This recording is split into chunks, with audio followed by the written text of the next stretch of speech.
Madame, mademoiselles et messieurs, bonjour.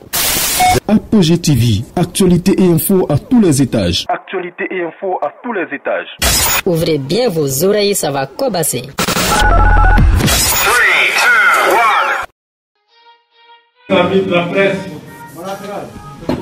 chers consoeurs, chers confrères, merci d'avoir répondu si nombreux à l'appel de Madame la Première Dame Simone Evé Kabou, deuxième vice-présidente du Fonds populaire ivoirien.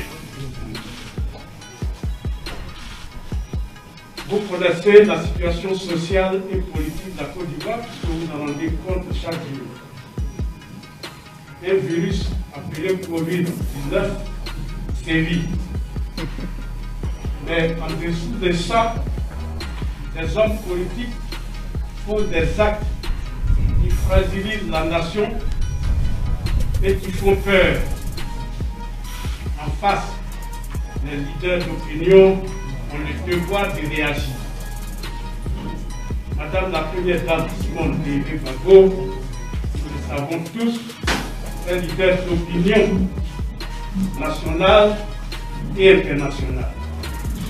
Elle a décidé de faire sa part de devoir. Elle nous a appelés pour un point de presse. Cela veut dire qu'elle va nous entretenir pour que nous ayons aujourd'hui la possibilité de lui poser des questions. La situation est sérieuse et il faut qu'on l'entende. Sans plus tarder, nous allons donc lui laisser la parole. Madame la Première Dame, le micro, la parole et l'espace sont à vous. Mesdames et messieurs, chers amis de la presse nationale, de la presse internationale, chers amis de la presse en ligne, merci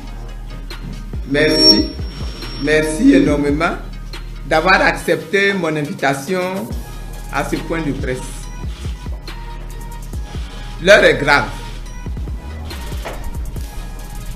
La Côte d'Ivoire, notre pays, est aujourd'hui à la croisée des chemins.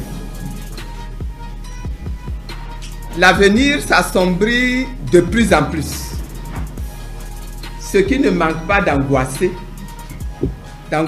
nos concitoyens et d'inquiéter les habitants de notre pays. En de telles circonstances, tout leader d'opinion a la responsabilité de prendre sur lui, de lever la voix pour prévenir tout ce qui est de nature à perturber la sérénité de notre pays et de nature et qui va permettre de créer des conditions de l'espoir dans ce pays. C'est dans cette optique que je prends la parole aujourd'hui. Je voudrais m'adresser aux dirigeants de mon pays, à la population ivoirienne, à nos concitoyens, mais également à l'opinion publique internationale. Je voudrais vous livrer mon analyse et mes attentes sur quelques points qui, je suis sûr, nous préoccupent tous. Aujourd'hui, au niveau de la situation sociopolitique que nous traversons dans la Côte d'Ivoire.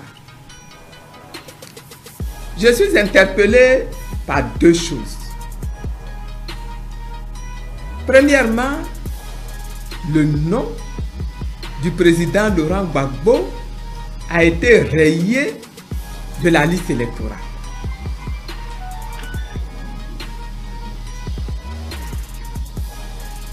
Deuxièmement, le président Alassane Ouattara, dans son message à la nation du 6 août 2020, a annoncé sa propre candidature pour la prochaine élection présidentielle. revenant de la sorte sur sa parole, disant qu'il ne briguerait pas un troisième mandat et que sa décision sur la question a été prise depuis au moins 2 ans. Les arguments utilisés pour justifier le retrait du nom de Laurent Gbagbo de la liste électorale sont des arguments juridiques très discutables. D'ailleurs, le procès qui a conduit à cette condamnation est lui-même politique et discutable et injustifiable. Cela n'est pas honorable. Et cela n'est pas juste. En 2010, M. Alassane Ouattara n'était pas éligible. Le président Laurent Gbagbo aurait pu adopter cette même posture juridique pour s'opposer à sa candidature. Mais pour sauver la paix, pour sauver l'unité dans la nation, et puis par considération pour ceux de mes concitoyens qui soutenaient M. Alassane Dramane Ouattara, le président Laurent Gbagbo est passé outre. Et il a pris une ordonnance spéciale, le rendant éligible pour la circonstance. Aujourd'hui, je voudrais appeler le chef de l'État à prendre une loi d'amnistie pour rendre M. Laurent Gbagbo éligible.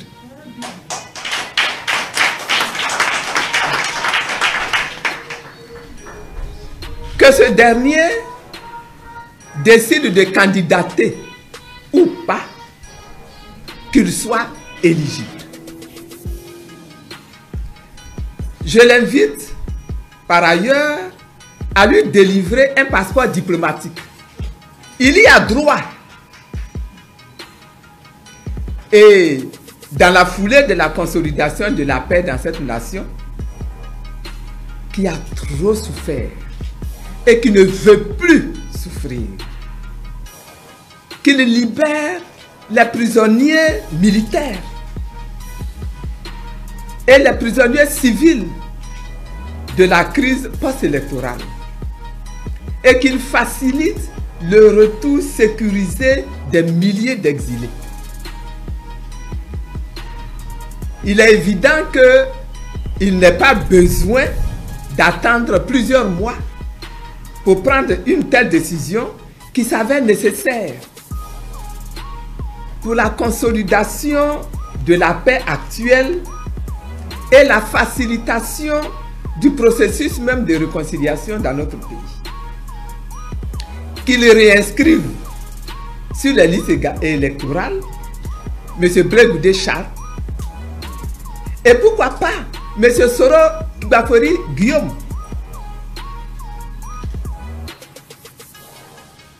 Frère, ce 6 août 2020, expliquant son échec à trouver au sein de sa formation politique un jeune cadre capable de se substituer à feu Amadou Gon Coulibaly, son choix initial, le chef de l'État, M. Alassane Dramane Ouattara, a dit que pour des raisons de force majeure, il a décidé de se porter lui-même candidat à la prochaine élection présidentielle en Côte d'Ivoire.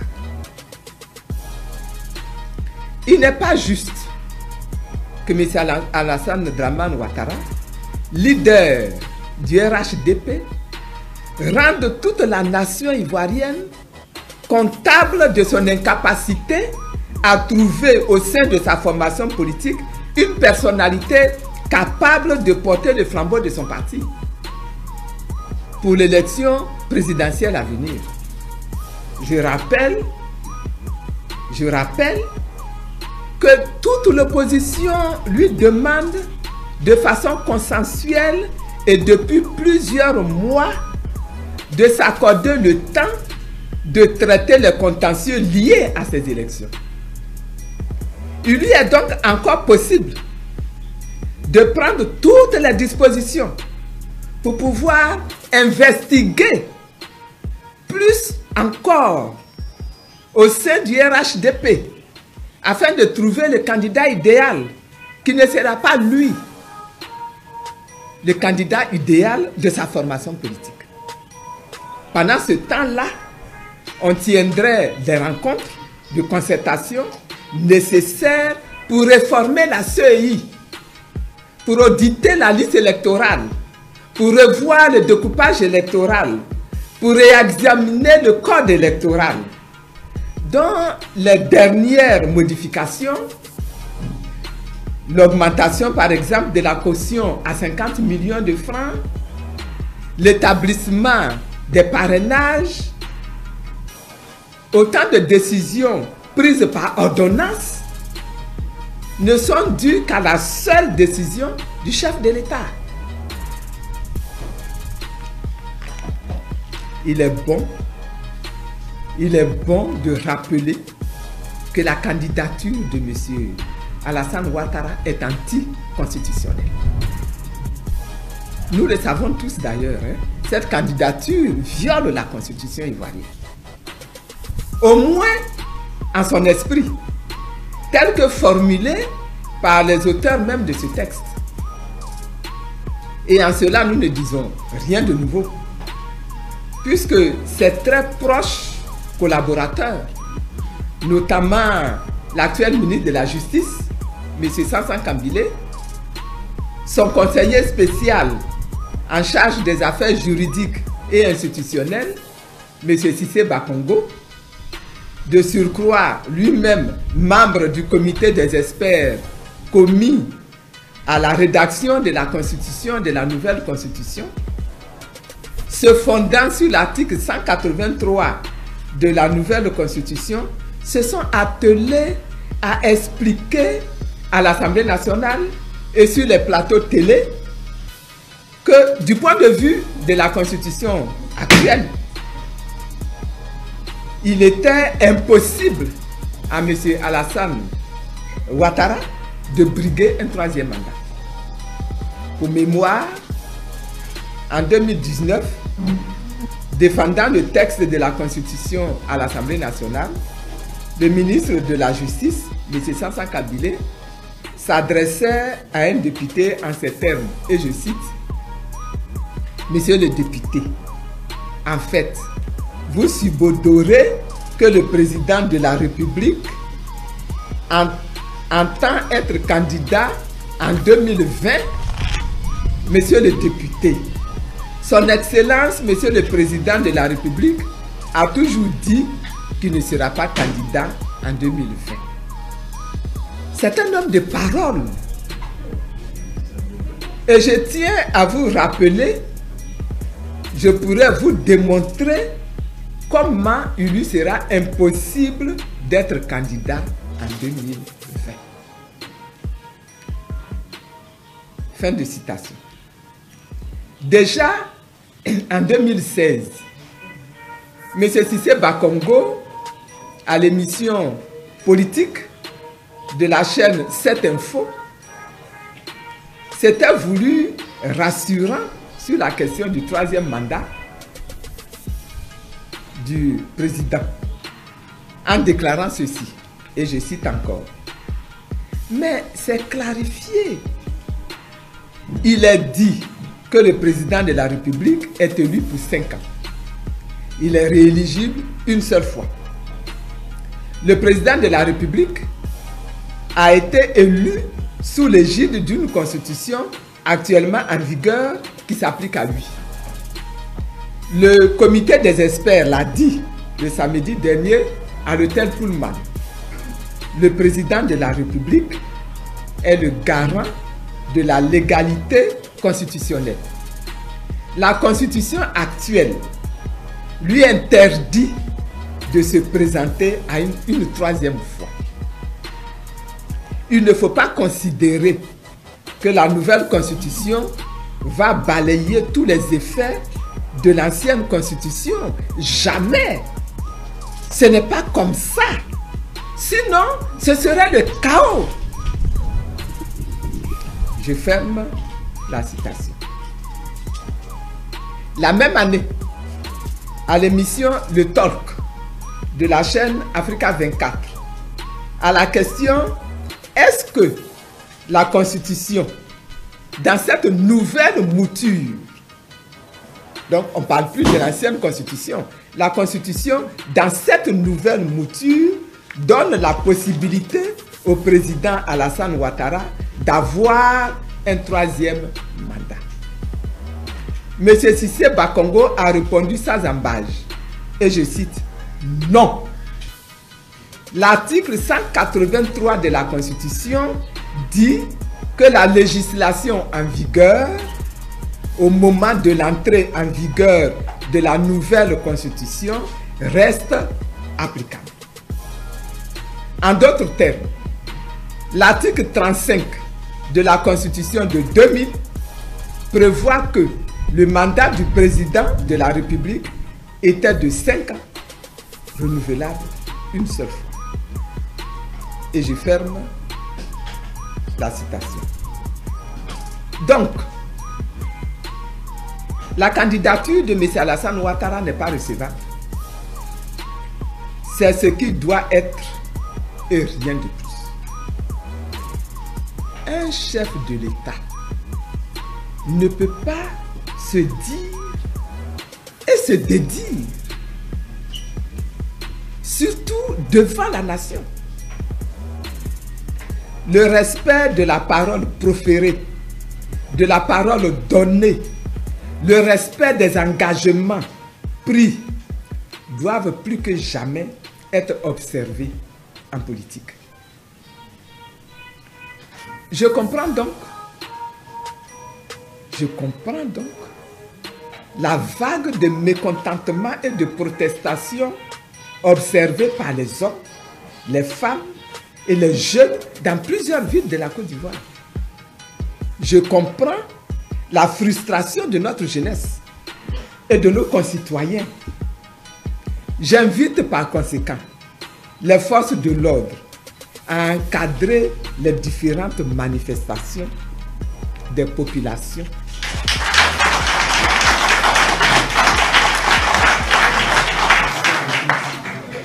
Plutôt que de les réprimer et de procéder à de nouvelles arrestations. Cependant, rien n'est encore perdu. Il nous incombe à nous tous d'œuvrer à la consolidation de la paix qui est à nouveau fragilisée dans notre pays.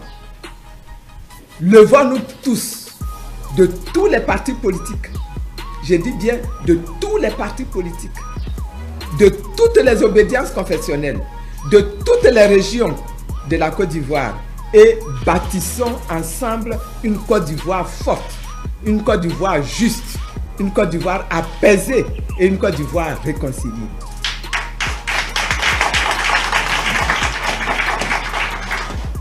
Pour éviter que notre pays sombre dans le chaos, tel que prédit en 2016 par le ministre Cissé Bakongo au cours de l'émission politique de la chaîne 7 Info, j'en appelle à la conscience citoyenne de tous les acteurs politiques de la Côte d'Ivoire. C'est encore possible de conduire notre pays vers un avenir de paix, un avenir de solutions consensuelles, dans le respect de nos lois, dans le respect de nos droits, dans le respect de notre dignité et dans le respect, n'est-ce pas, de notre dignité de patriote. Que Dieu bénisse la Côte d'Ivoire. Que Dieu vous bénisse tous qui êtes venus. Et que la fidélité de notre Dieu soit encore célébrée dans notre nation. Amen.